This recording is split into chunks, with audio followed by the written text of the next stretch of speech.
예수께서 12제자를 데리시고 이르시되 보라 우리가 예루살렘으로 올라가노니 선지자들을 통하여 기록된 모든 것이 인자에게 응하리라. 인자가 이방인들에게 넘겨져 희롱을 당하고 능욕을 당하고 침뱉음을 당하겠으며 그들은 채찍질하고 그를 죽일 것이나 그는 3일 만에 살아나리라 하시되 제자들이 이것을 하나도 깨닫지 못하였으니 그 말씀이 감추었으므로 그들이 그 이르신 바를 알지 못하였더라. 여리고에 가까이 가셨을 때에 한 맹인이 길가에 앉아 구걸하다가 무리가 지나감을 듣고 이 무슨 일이냐고 물은데 그들이 나사렛 예수께서 지나가신다 하니 맹인이 외쳐 이르되 다윗의 자손 예수여 나를 불쌍히 여기소서 하거늘 앞서가는 자들이 그를 꾸짖어 잠잠하라 하되 그가 더욱 크게 소리질러 다윗의 자손이여 나를 불쌍히 여기소서 하는지라.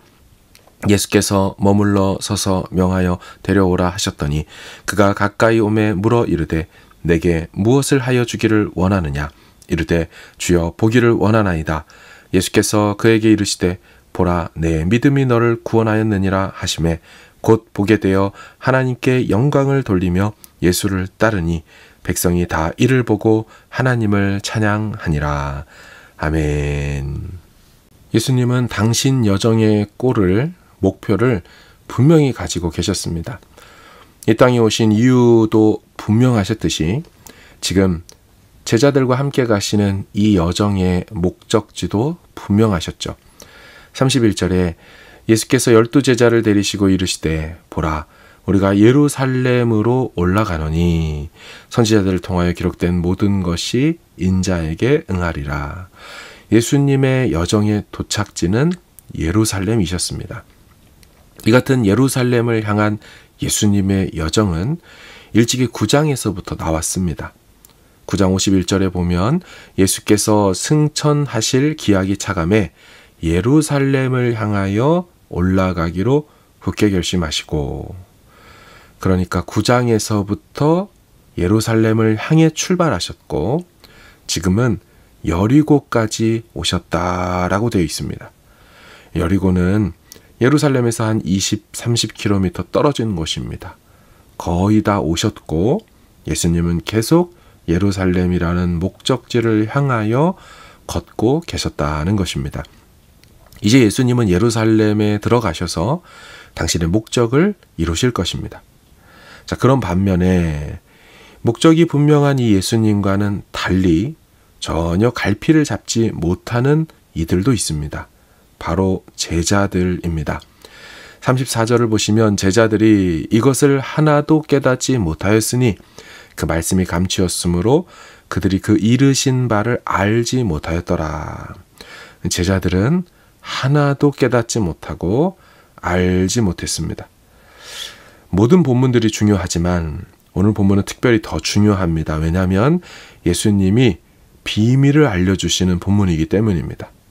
그 비밀이란 오랫동안 구약에서 예언되어 왔던 메시아가 오면 어떻게 대속을 이루시는가, 메시아의 대속의 방법에 대한 것을 나타내 보이시기 때문입니다.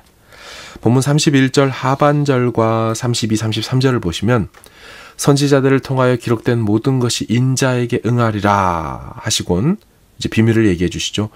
인자가 이방인들에게 넘겨져 희롱을 당하고 능욕을 당하고 침뱉음을 당하겠으며 그들은 채찍질하고 그를 죽일 것이나 그는 3일 만에 살아나리라. 아멘.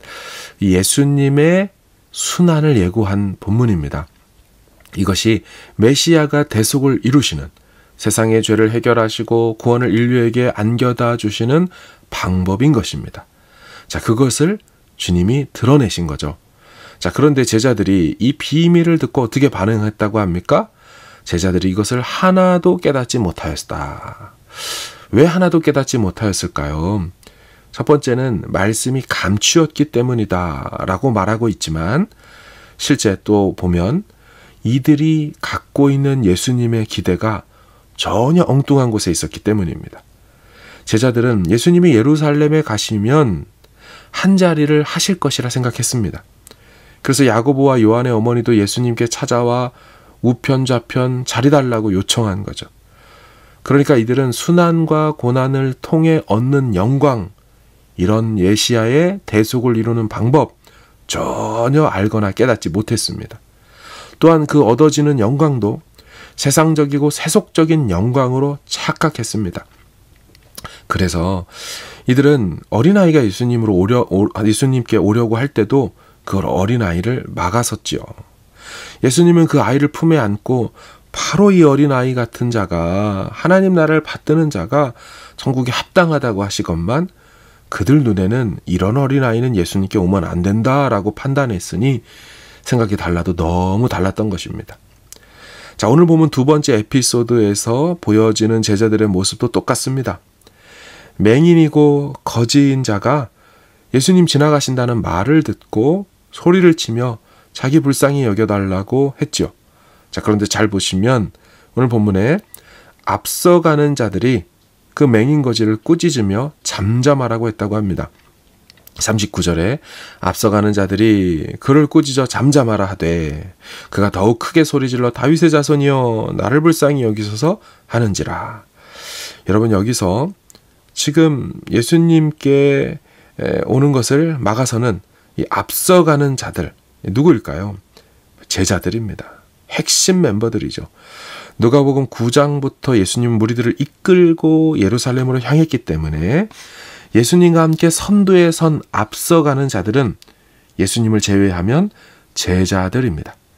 마가복음에서도 예수님의 예루살렘 향해 출발하는 장면을 묘사할 때 예수님이 앞서가셨다는 표현이 나옵니다. 당연히 제자들도, 특별히 수제자 같은 이 베드로 같은 사람들은 앞서가고 있었을 겁니다. 자, 그런데 이 앞서가는 자들이 맹인 거지의 입을 막죠. 꾸짖어 잠잠하라. 아닙니다. 예수님은 전혀 다르게 생각하셨습니다. 여러분, 일찍이 예수께서 회당에서 최초로 설교를 하실 때 당신이 오신 목적이 무엇이라고 하며 설교했습니까? 이사야 말씀을 통하여서 주의 성령이 내게 임하셨으니 이는 가난한 자에게 복음을 전하게 하시려고 내게 기름을 부으셨고 나를 보내사 포로된 자에게 자유를, 눈먼 자에게 다시 보게 함을 전파하며 눌린 자를 자유롭게 하고. 자, 예수님의 사역의 대상, 누구를 향해 예수님이 오셨다고 합니까? 눈먼 자에게, 맹인이죠. 가난한 자에게, 거지이죠. 누가 봐도 맹인과 거지는 예수님의 주 사역 대상입니다. 근데 제자들은 정작 예수님께 도와달라고 소리치는 맹인 거지에게 전혀 관심이 없습니다. 세상이 이런 사람에게 관심이 없는 것처럼 제자들도 맹인 거지에게 관심이 없었습니다. 하지만 예수님의 관심은 그들에게 있었습니다. 가난하고 보지 못하고 또한 어린아이로서 권리도 없고 여자로서 당시 사회에서 무시당했던 바로 그런 눌린 자들, 포로된 자들에게 예수님은 관심을 가지셨습니다. 사람들은요, 예수님과 생각이 달랐습니다. 자기 자신을 포장하기를 좋아하고 의롭다 하기를 좋아합니다. 이 같은 모습은 바리새인과 세리의 기도 모습에서 잘 드러나 있죠. 바리새인은 기도하면서도 하나님께 자기 의를 자랑했죠. 나는 다른 사람들과 다릅니다. 토색불이 가늠하는 자들과 다릅니다. 옆에서 기도하는 세리와도 다릅니다. 나는 그게 감사합니다.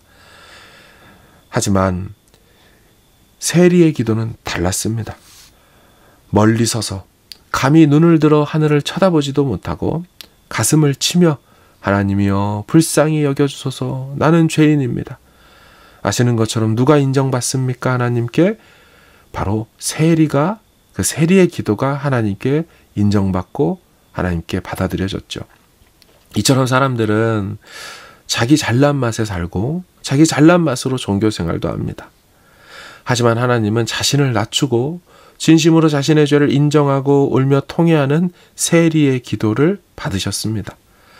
예수님은 자신을 불쌍히 여겨달라고 구걸하는 이 맹인 거지에게 관심이 있었습니다.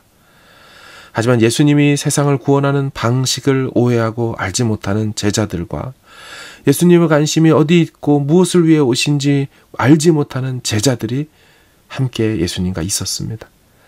예수님은 철저히 자신이 오신 목적을 향해 가고 계셨고 긍휼을 베풀 자들에게 긍휼을 베푸셨지만 제자들은 전혀 알고 깨닫지 못했습니다.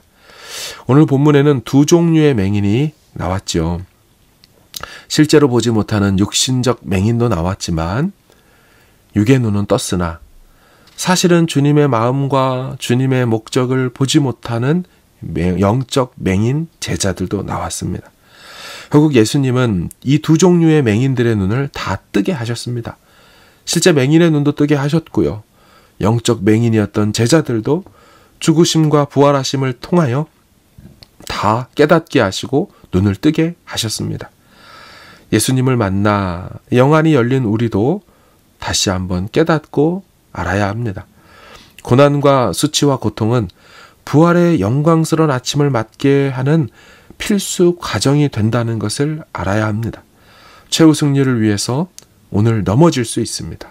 오늘 실패할 수 있습니다.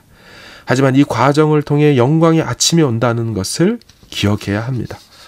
예수님을 만나 눈을 뜬 우리는 다시 눈뜬 장님이 되지 않도록 기독교의 본질인 고난과 영광이란 주제를 다시 묵상해야 할 것입니다. 오늘도 고난의 길이지만 궁극적으로 영광의 길임을 알고 나의 뜻을 이루는 예루살렘을 향하여 걷는 것이 아니라 주의 뜻을 이루는 그 예루살렘 향하여 걷는 우리 모두가 되기를 주의 이름으로 축원합니다. 하나님의 그 뜻을 위해서 하나님의 마음을 헤아리며 그렇게 오늘도 한 걸음 한 걸음 꿋꿋하게 걸어갈 수 있는 주님의 신실한 제자가 될 수 있기를 주님의 이름으로 축원합니다. 아멘.